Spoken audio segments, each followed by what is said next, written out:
Hi good morning. 18 का सुबह आपका स्वागत है 2025।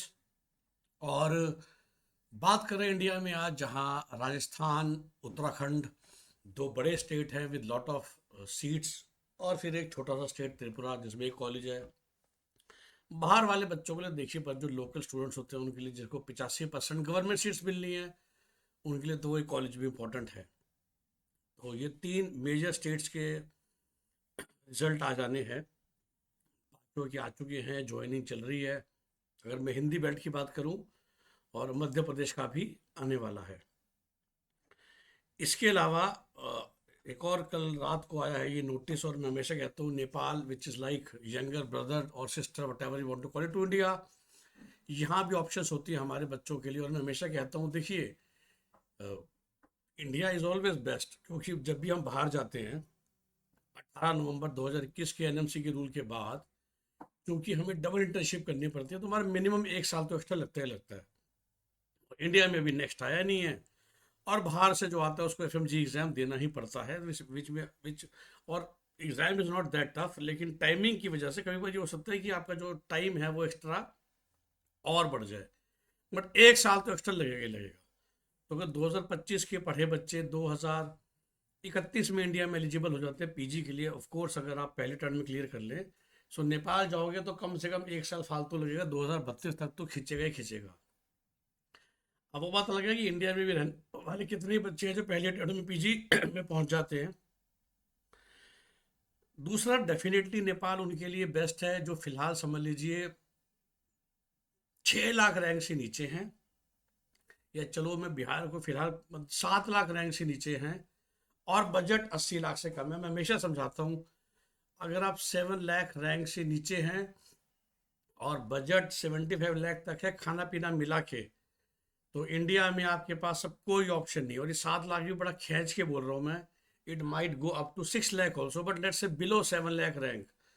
7 लाख 30 हजार रैंक है आपकी, 7 लाख 40 हजार रैंक है, 7 लाख 50 हजार रैंक है। उनके लिए तो इंडिया में कोई चांस नहीं है, अगर किसी ने। और मैं बस अपना, जैसे जैसे मेरा चैनल हमेशा यही होता है, क्योंकि आपको पता ही है कि I don't do any marketing, by God grace we don't do any tele calling, we don't do any messages. तो कई आप जैसे होते हैं जो धीरे धीरे करके किसी और के साथ जुड़ भी चुके होते हैं, और फिर वो मेरा एक वीडियो अचानक से देखते हैं, और फिर वो मेरे पुराने सारे वीडियोस देखते हैं, तो उनको काफ़ी कुछ क्लैरिटी या नॉलेज मिल जाती है। तो उसी के मद्देनज़र जो रिसेंटली जुड़ चुके हैं या जुड़ने वाले हैं, उनके लिए जानकारी हेल्प होगी कि बिल्कुल भी चांस नहीं है। अगर आपकी रैंक 7 लाख से नीचे है और आपका बजट 75, ऑफ कोर्स आप 1.25 करोड़ का बजट लेके चल रहे हो तो सीटें सीट हैं। आप 1.5 करोड़ का बजट लेके चल रहे हो तो 10 लाख रैंक पे भी सीट है। लेकिन अगर आपका 75 का बजट है खाना पीना मिला के, और रैंक आपकी 7 लाख के नीचे है, तो आपके पास कोई और ऑप्शन है ही नहीं। चाहे आप कोई कैटेगरी कैंडिडेट भी हो, ऑफ कोर्स अभी SC ST की बात अलग है कि there are few private college options जहाँ पर वो रिजर्वेशन लगती है, बट उसके अलावा खासकर जनरल कैटेगरी के लिए या ओबीसी के लिए 7 लाख रैंक के नीचे, और बजट 75 लाख, मैं फिर से रिपीट कर रहा हूँ, ये दो combination, then Nepal becomes of course दो students can always go to Russia, Kazakhstan, Uzbekistan, जो बहुत सारी अब्रॉड की ऑप्शंस हैं। बट क्योंकि हम 75 का जो बजट लेके चल रहा था, और कोई इसमें ये भी कह नहीं सकता कि नेपाल से अच्छा कुछ है। देखिए वो तो क्या, मतलब मिनी इंडिया है, वीज़ा फ्री एंट्री है हमारे लिए, तो आपका बच्चा, इट इज़ लाइक बसेस भी चलती है इंडिया से अब तो, प्लेन छोड़िए, तो आप कभी भी 5 साल की टिकट कटाइए और अपना उठ के चले जाइए बच्चे से मिलने, something which we don't get when we go to Russia, Georgia, etcetera etcetera, right. Again Nepal being a good state, systematic तरीके से चलता है। नेपाल के हर कॉलेज में 66% सीटें होती हैं नेपाली बच्चों के लिए, 33% नॉन रेजिडेंट नेपाली, जिसमें हम आ जाते हैं और बाकी कंट्री से लोग भी आते हैं। स्टैंडर्ड फीस नेपाल में 75,000 US डॉलर है हर कॉलेज की, फॉर बाहर के बच्चों के लिए, विच रफली बिकम्स 62-63 लाख, हॉस्टल सेपरेट। तो आपको पिछले 2-4 महीने से कई फ़ोन मैसेज आते होंगे कि फलाना कॉलेज पैकेज कम। वो देखिए, जो मैं आपको हमेशा समझाता हूँ कि हर कॉलेज अल्टीमेटली एक बिजनेस है, तो उनको लगता है कि जब होता है ना कुछ प्री बुकिंग हो जाए, तो जब 2 महीने पहले जब सीज़न स्टार्ट होता है, किसी के पास 50 NRI सीट है, तो पहली 10 सीटें थोड़ी डिस्काउंट में दे देते हैं, ताकि थोड़ी सी मूवमेंट हो जाए, कलेक्शन हो जाए। लेकिन स्टैंडर्ड फीस है, कोई इससे आपसे इससे ज़्यादा नहीं ले सकता, मैं समझाना चाह रहा हूँ। नेपाल में प्रॉपर इंटरेस्ट टेस्ट होता है और उसी की डिटेल आई है जो कल रात को आया है, क्योंकि नेपाली बच्चे तो इंटरेस्ट टेस्ट दे के उन कॉलेज में जाएंगे ना। और जो बच्चे हमारे इंडिया के भी, उनको भी फॉर्म भरना पड़ता है, ये बहुत समझिएगा, ये पहले पैराग्राफ में उन्होंने लिख दिया है। सब कैटेगरी वन और टू का फर्क भी समझाता हूँ, और कभी कभार हम इंडियन भी सब कैटेगरी वन में क्यों जाते हैं ये भी समझिए।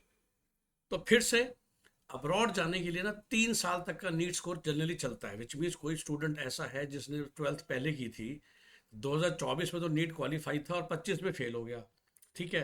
अब नीट क्वालिफाई की परिभाषा भी आप जानते ही हैं, जनरल कैटेगरी के लिए बच्चों के लिए अलग होती है, कैटेगरी के लिए अलग होती है। इंडिया में आप क्वालिफाइड हो अगर आपके 122 नंबर है और आप ओबीसी हो, एससी हो, एसटी हो 2025 में, ठीक। और बिल्कुल ही 90 नंबर आए हैं तो फिर आप क्वालिफाई नहीं हो। लेकिन अब लास्ट ईयर क्वालिफाई थे तो फिर आप रशिया, उज्बेकिस्तान वगैरह जा सकते हो, अलाउड फ्रॉम इंडिया।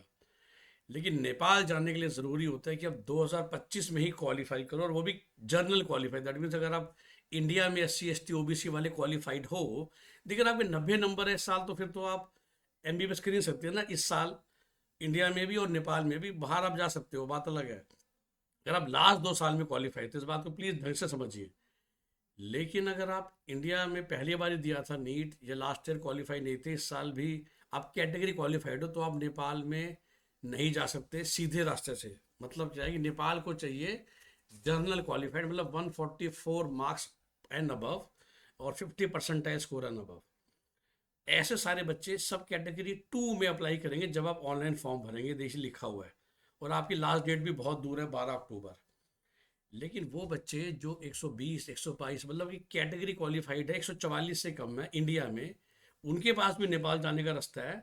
जो मेरे लास्ट ट्रिप 2 बच्चे गए थे कि आप एग्ज़ाम दीजिए नेपाल का, और एग्ज़ाम नेपाल का इतना आसान भी नहीं है, इतना मुश्किल भी नहीं है, सेम परसेंटाइल चलता है, 50 परसेंटाइल पे बच्चे पास होते हैं। लेकिन आपके पास, तो इंडिया में तो आप ट्राई कर ही रहे हैं ना। नेपाल का फॉर्म भरिए कैटेगरी वन के थ्रू, टेस्ट की तैयारी कीजिए। हम लोग भी ऑनलाइन क्लासेस कंडक्ट करवाते हैं स्टार्टिंग 1 सितंबर फॉर 2 मंथ्स, या मिड सितंबर से 1.5 महीने की तैयारी बहुत होती है, क्योंकि आपने ऑलरेडी नीट की तैयारी तो करी हुई है। तो थोड़ा सा बस मॉडिफाई करना होता है, और फिर आप कर जाओगे कैटेगरी वन के थ्रू, अब नेपाल में जा पाओगे। एक और तरह के बच्चे भी पेपर दे सकते हैं, उस बात को ध्यान से समझिए। आप क्वालिफाइड हैं, 144, 146 मार्क्स हैं, लेकिन नेपाल में भी देखिए कुछ शानदार कॉलेज हैं, खासकर जो गवर्नमेंट कॉलेज हैं, आपने सुना होगा बीपी कोइराला, आईओएम। आप वहाँ पर भी पहुँच सकते हैं अगर आपके मार्क्स या तो इंडिया से बहुत अच्छे हों, या आप चाहे 146 लेके, आपको ज़रूरत नहीं है, you can go through category to, but आप टेस्ट देके कैटेगरी वन के थ्रू चले जाएंगे। क्योंकि जब नेपाल में सीट अलॉटमेंट होती है, सो कैटेगरी वन के थ्रू जो बच्चे गए थे उनकी काउंसलिंग 2 दिन पहले होती है। समझे बात को। तो हैरानी की बात देखिए, लास्ट ईयर जो मेरे बच्चे जो कैटेगरी क्वालिफाइड थे, वो ने पेपर दिया, और पेपर देने की वजह से उनको नेपाल के वो बेस्ट कॉलेजेस मिल गए।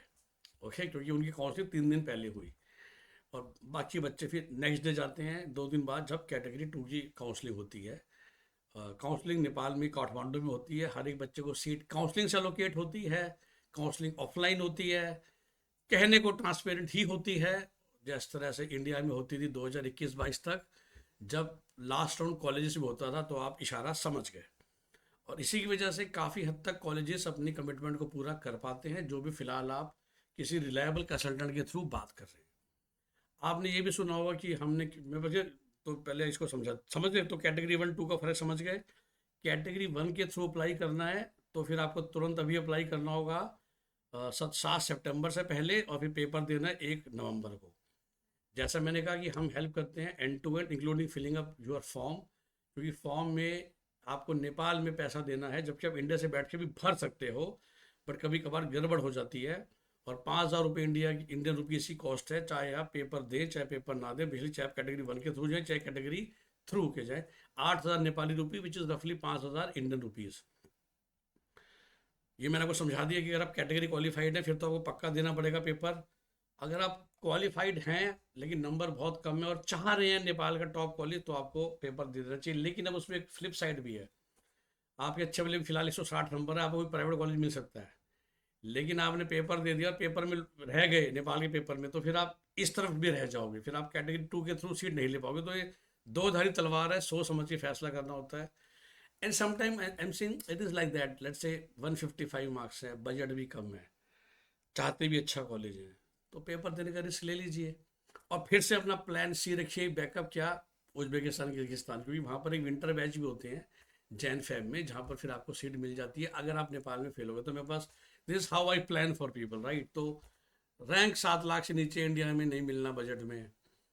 नेपाल में भी नंबर बहुत ही कम है, तो नेपाल में भी शायद हमको वो नीचे वाले कॉलेज मिलेंगे, हमको गवर्नमेंट कॉलेजेस नहीं मिल रहे, या मणिपाल पोखरा नहीं मिलेगा, या काठमांडू वाला कॉलेज नहीं मिलेगा, लुम्बिनी नहीं मिल रहा, CMC college of medical science Bharatpur नहीं मिल रहा, और आप चाहते थे उसी टाइप के कॉलेज लेना, आप नहीं चाहते नेपाल के बॉटम 4 में जाना, तो फिर आप पेपर दे दीजिए। और साथ में सुपर बैकअप क्या रखिए, किर्गिस्तान कजाकिस्तान। तो बहुत सारी स्ट्रेटजीज बन जाती है, यही मेरा काम होता है आपको सही सलाह देना, जिसके लिए हम पेड कंसल्टेशन कॉल लेते हैं। और आप जानते हैं हम नेपाल जाए कहीं भी जाए, मेरा सर्विस चार्ज 50,000 रुपीज़ रहता है। और नेपाल के केस में चूंकि हमें ये भी हेल्प करनी होती है ये इसकी, तो we need support of our teams which are, और पार्टनर शुड ऐसे जो अब्रॉड बैठे हैं। ओके, तो ये क्या कहानी हो गई उसके लिए जो क्वालिफाइड भी है, नंबर कम है, लेकिन चाह रहा है कि मैं बेस्ट ऑफ नेपाल कॉलेज में चाहिए, तो फिर भी आप एग्ज़ाम लेने का पंगा कह लीजिए, रिस्क कह लीजिए, कर सकते हैं। ओके, यही बस इम्पोर्टेंट पॉइंट था समझने का। फीस मैंने आपको बता दी, सबकी स्टैंडर्ड है।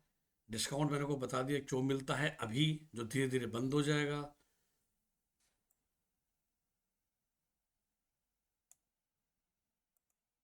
ये देखिए 50% चाहिए था ना,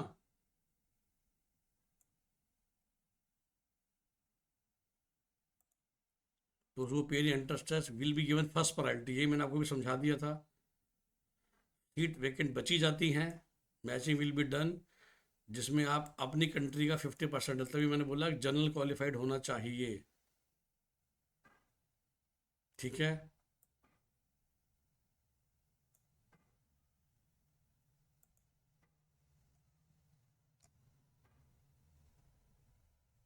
इन द लेटेस्ट, समझे, ये दो लाइन से पता चल जाता ना कि 2025 वाले नीट में आपको जनरल क्वालिफाइड होना है। तो नेपाल में आप 2023 से 2024 से क्वालिफाइड स्कोर से नहीं जा सकते, बाकी कंट्रीज में जा सकते हो। ये एग्ज़ाम की फ़ीस आ गई, पूरा डिटेल दिया हुआ है, क्या डॉक्यूमेंट लगेंगे आपको, सब लिखा हुआ है। ठीक है, साइन चाहिए होता है, आधार कार्ड चाहिए होता है।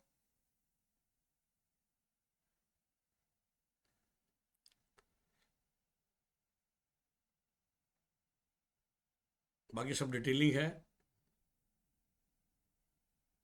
एग्ज़ाम जैसा मैंने कहा 200 MCQs होते हैं। इसमें एक जनरल अवेयरनेस का भी सेक्शन होता है नेपाल के एग्ज़ाम में।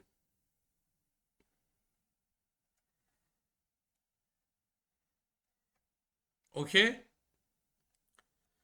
तो ये है पूरी कहानी फ़िलहाल।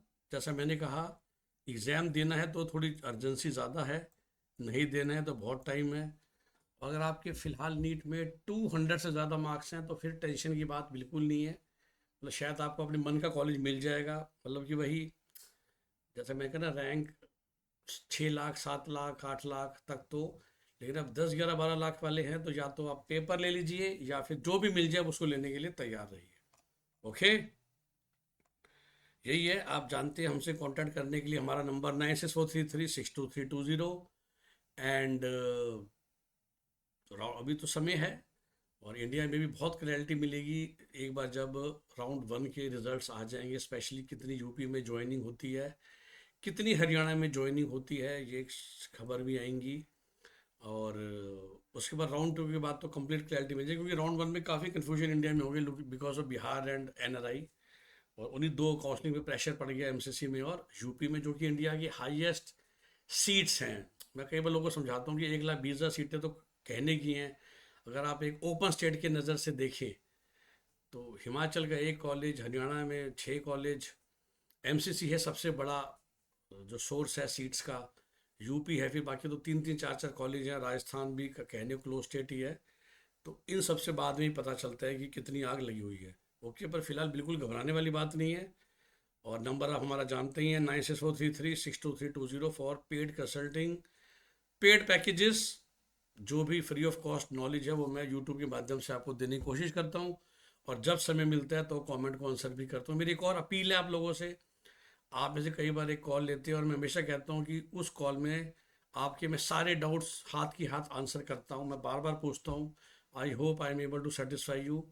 बट उसके बाद अगर आपको कोई डाउट पूछना है तो then you have to take the full package और पे ना। मतलब again I appeal to you people, this is my full time profession. जब मैं काम करता हूँ, इतनी मेहनत आप लोगों के लिए करता हूँ, ये तो मेरी है नहीं कि मेरी कोई फैक्ट्री चल रही है, मेरे कोई कार के शोरूम चल रहे हैं और ये काम मैं शौकिया कर रहा हूँ। ठीक, मैं पैशन से करता हूँ पर शौकिया नहीं करता ना।